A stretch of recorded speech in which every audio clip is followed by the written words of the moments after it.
News, सच जरूरी है। बांग्लादेश को जलाकर तमाशा देख रहे यूनस जातीय पार्टी के मुख्यालय में लगाई गई आग, देश में हिंसा का नया दौर। बांग्लादेश की जातीय पार्टी के ढाका स्थित केंद्रीय कार्यालय में उपद्रवियों ने तोड़फोड़ की और आग लगा दी गई। बांग्लादेश में बढ़ती राजनीतिक हिंसा के बीच एक सप्ताह के भीतर इस तरह का यह दूसरा हमला था। चीन ने सैन्य परेड में इन हथियारों को क्यों नहीं दिखाया? दुनिया सिर्फ एक दीदार करती रह गई इंतजार। चीनी सैन्य परेड के दौरान एक से एक हथियार देखने को मिले। हालांकि इस दौरान चीन ने अपने कुछ हथियारों को दुनिया की नजरों से छिपा लिया है। ऐसे में चर्चा है कि चीन ने किन हथियारों को प्रदर्शित नहीं किया और इसके पीछे क्या कारण है। F-16 नजदीक आए तो मार गिराओ। ट्रंप ने F-35 तैनाती के लिए दिए आदेश। अपने ही बनाए लड़ाकू विमान से कैसी दुश्मनी। अमेरिकी राष्ट्रपति डोनाल्ड ट्रंप ने वेनेजुएला के खिलाफ F-35 लड़ाकू विमान को तैनात करने का आदेश दिया है। यह तैनाती प्यूर्टो रिको के एक हवाई अड्डे पर की जाएगी। ट्रंप का यह आदेश अमेरिकी युद्धपोत के ऊपर से वेनेजुएला के F-16 लड़ाकू विमान की उड़ान भरने के बाद आया है। भारत ने तुर्की को आउट कर दिया। IMEC कॉरिडोर को लेकर टेंशन में खलीफा एर्दोगन, एक गलियारे से बढ़ा नई दिल्ली का दबदबा।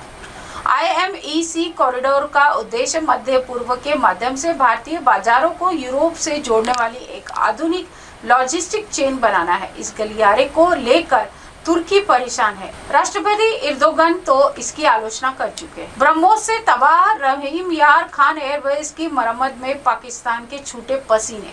रहीम यार खान एयरबेस के लिए 8वीं बार नोटम जारी करने का मतलब है कि पाकिस्तान अपने रनवे की मदद सही से नहीं कर पा रहा है। एविएशन एक्सपर्ट्स का कहना है कि आधुनिक टेक्नोलॉजी होने के बावजूद भी रनवे का पूरी तरह से रिपेयर न होना आश्चर्यजनक है। ऐसा करने से 2 से 3 हफ्ते लगते हैं। अमेरिका में अवैध प्रवासियों के खिलाफ सबसे बड़ी कार्रवाई। हुंडई प्लांट पर छापा, सैकड़ों कोरियाई नागरिक गिरफ्तार। अटॉर्नी कार्यालय ने कहा है कि संघीय एजेंडा ने जॉर्जिया में एक हुंडई बैटरी फैक्ट्री में तलाशी वारंट जारी करने के बाद 475 से ज्यादा लोगों को गिरफ्तार किया है। पकड़े गए लोगों में ज्यादातर कोरियाई नागरिक हैं। लादेन को मारने वाला दस्ता गया था उत्तर कोरिया। डोनाल्ड ट्रंप ने दी थी मिशन को हरी झंडी। कौन था निशाने पर?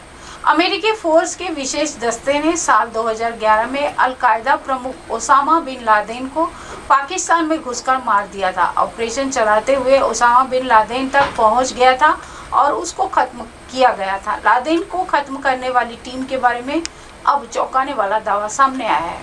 ये अमेरिका के साथ नाइंसाफी। यूरोप ने गूगल पर लगाया जुर्माना तो भड़के डोनाल्ड ट्रंप। यूरोप द्वारा अमेरिकी तकनीकी कंपनियां जैसे गूगल पर भारी जुर्माने पर डोनाल्ड ट्रंप ने तीखी प्रतिक्रिया दी है और इसे भेदभावपूर्ण बताया है। उन्होंने चेतावनी दी है कि यदि यूरोप ने कार्रवाई जारी रखी तो अमेरिका सरकार धारा 301 के तहत कड़े कदम उठाएगी, जिससे अमेरिका की आर्थिक स्थिति मजबूत हो। खालिस्तानियों को टेरर फंडिंग पर कनाडा का बड़ा कबूलनामा। अपनी धरती के आतंक ऑपरेशन चलने की बात मानी। कनाडा सरकार की एक नई रिपोर्ट ने देश में खालिस्तानी चरमपंथियों के लिए आंतरिक वित्तीय सहायता की पुष्टि की है। Assessment of money laundering and terrorist financing risk in Canada 2025 शीर्षक वाली इस रिपोर्ट के अनुसार भारत के दुश्मन आतंकी संगठनों जैसे बब्बर खालसा इंटरनेशनल और इंटरनेशनल सिख यूथ फेडरेशन जैसे खालिस्तानी समूह को कनाडा से आर्थिक मदद प्राप्त हुई है। सूडान में हुए भूस्खलन ने ली 200 बच्चों की जान और सहायता समूह ने बताई दर्दनाक आंखों देखी। पश्चिमी सूडान के दारफूर क्षेत्र में हाल ही में हुए भीषण भूस्खलन ने विनाशकारी प्रभाव डाला है। यह हादसा रविवार को मरवाह पर्वतों के तारासीन गांव में हुआ, जहां मिट्टी और चट्टानों के नीचे दबकर सैकड़ों लोगों की जान चली गई। शुक्रवार को मिली जानकारी के अनुसार इस त्रासदी में लगभग 200 बच्चे भी मारे गए। हाय हेलो नमस्कार, मैं हूं पंकज विष्णु और आप देख रहे हैं MNS न्यूज। देखिए साईं बाबा की आरती लाइव शिरडी से हर रोज सुबह सिर्फ MNS न्यूज पर।